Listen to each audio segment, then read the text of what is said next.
the difference between being sick and after being sick. All right.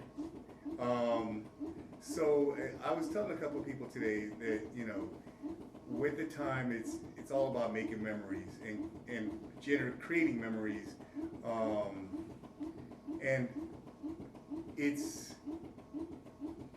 incredible to think that you can be in the hospital for a good amount of time, and you're watching people from a window drive by, and no one has any idea that you're stuck in this place, and then actually dream of the day that you get to be out there with everyone, living life as normal as you can. So as far as change it's profound in that we take it for granted how much you really are connected with your family, your friends, and whatnot. So for me, it's about I've been able to do the things that are important to me. I've been able to see my kids grow, all those special things in life that I would not have gotten to see if I weren't around. So I remain thankful for those things, and I'm able to travel now. Actually going to Greece on Monday, so I'm enjoying life, and I try to live it up as best I can. So, well, before, the last thing I remember was going into cardiac arrest. That was basically the last thing I remember. Can't breathe. Next thing I know, I'm at a hospital, waking up, telling my wife that I knew the hospital was good, but I never knew a hospital did their own laundry. Said, what do you mean? I says, you hear that machine? The washing machine's been going all night long. Because I didn't know what happened. And I woke up with the TAH. From that point on, I lived life. I was able to see my kids graduate, high school, college, my first grandbaby being born, back to regular life with the TAH.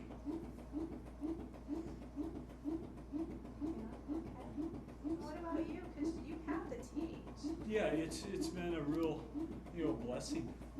It's the only thing I can say, because without it, I'd already gone through the cardiac arrest, the ECMO failed, everything was pretty much shutting down, and things stabilized enough that they were able to put me on the TAH, and it's just been, it's a pure blessing all the way around, because just like what has been echoed by the two previous gentlemen, this is all bonus time.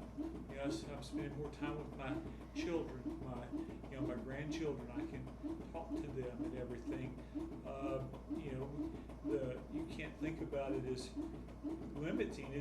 It's actually giving you a chance to explore and expand your time with your family, and that's for me, that's the number one thing, is spend more time with my family and the ones I love. So.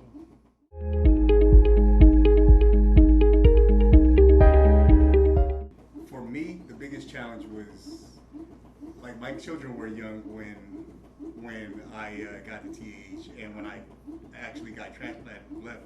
So the biggest challenge for me was connecting again with them, and that adjustment to home life after such a long time in the hospital. But that, I'll leave it at that, because I think that was, for me, the biggest challenge at the time.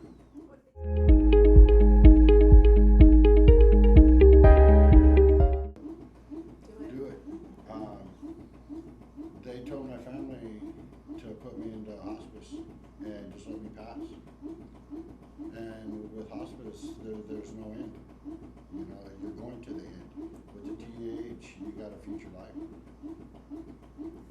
Yeah, I mean, I can only echo that because, you know, like I said, it's, you know, other than without the DAH, you know, we would have been viewing me and having a funeral. So, you know, this by far is by far the best option.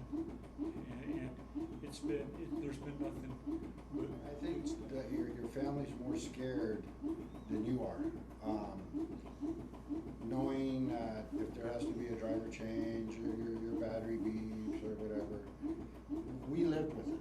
We knew. Them, it's all unexpected. One of the changes is living. You're able to do everything that you want to do.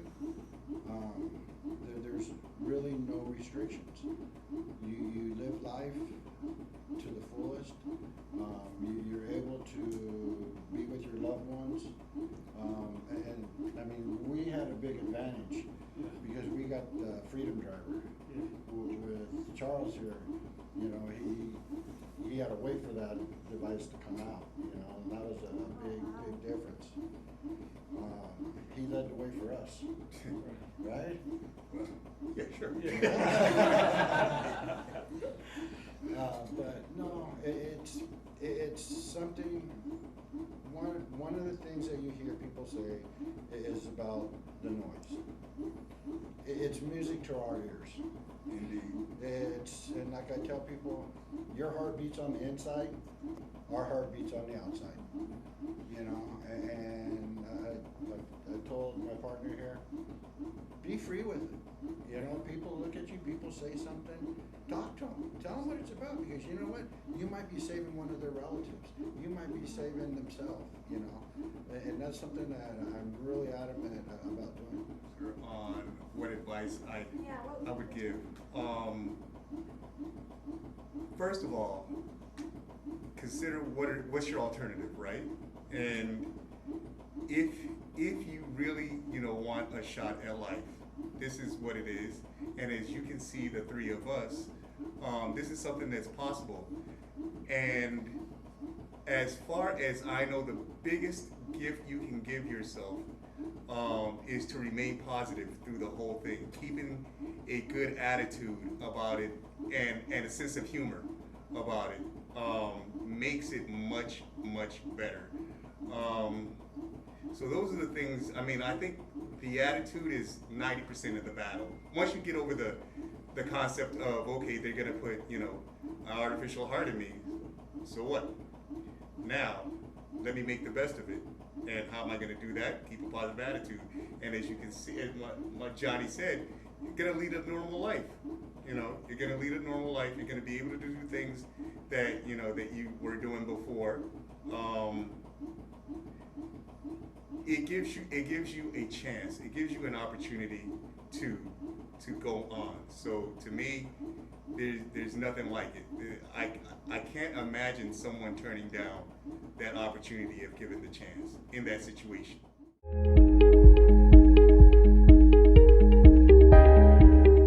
Impress all of us. We're amazed by every single one of you. So you guys give us hope. And But you know, if it wasn't for you guys, Indeed. Yeah. You guys, we Wouldn't do have a this for chance. you, and we do this to save lives. But You guys are doing God's work for sure. I've said it many times. It's amazing that, you know, the way you guys take interest in the patients. And to me, I'm jealous of you guys because it's like in life, I look at it, whose life have you been able to impact? And can you point to, you know, when all is said and done, can you point to this person, I had a great impact on their life? And I think each one of you guys, you know, you see us and you had an impact. I mean, that's huge. That's tremendous. You saved our life. You saved our lives. Yeah. Indeed. Oh. And not only that, then it's also the impact that goes down the next, and the next, and the next, you know, because, you know, it impacted my life, but now I spend more time with my daughters, I spend more time with my grandchildren, I get to spend more time with my parents, you know, and yeah, it just, so there's a compounding effect, you know, you're not just helping one person, but you help the entire family Yep. from that point forward. And you never know who else Yeah, that you person never- is gonna help. Exactly. And who that person's gonna impact their life, so. It just, again, you know, I keep coming back to being a blessing, you know, and that's the way I see it. You know, I can't see anything negative about it because, you know, there's nothing that you can't talk about the noise because, like we were saying, that's music to our ears, you know, and actually it's music to my family's ears too, you know. You know, so it's truly, really been great for us. Well, we're so grateful that you guys got to spend time with your families, and you guys still are. You get to see your grandkids, and your children grow, and that's just amazing for us to hear, and, you know, about that too. Yeah, please. So, Yeah, is there anything else you guys would like to say? Thank you. Yeah. We're great gratitude. Thank you. You know, it's funny, when we took a picture, Charles was on one side, Mr. Ball's in the middle, and I'm on this side. We had our arms around each other, and me and Charles both looked at each other. And I got tears in my eyes, and we both said the same thing at the same time. We could feel, yeah. you know, it brought back Yeah. that life. That rhythm. Yeah, Yeah. you know, and it just, Did it change the outlook of life for you? 100%. 100%. I'll tell you, I used to have a bad temper, and I'd get mad, and you know, now I'm good, baby. I'm good. You know, it just, we know how precious life is. We've been there, we've seen it.